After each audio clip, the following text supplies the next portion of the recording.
Hi, I'm Afifah. Today we are gonna baking a dish that my mom used to call it as pro cup. Basically, it's a fudgy brownies, but we make it in a cup, of course. The ingredients, also the steps, aren't that hard to do. First thing first, melt 50 grams of margarine and 155 grams of chocolate bar in the pan, then add 50 ml of oil. On the other bowl, mix 2 eggs and 140 grams of sugar and stir well.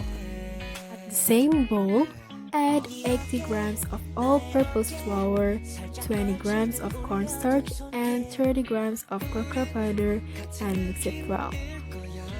Add the melted chocolate mixture and mix it well again until it looks like this. Set up your mold or cup and take the baking paper inside.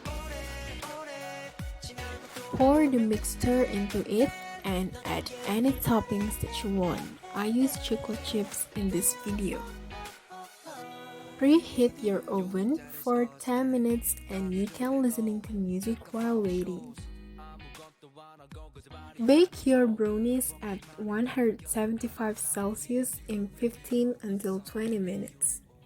And well done, you got your own fudgy brownies.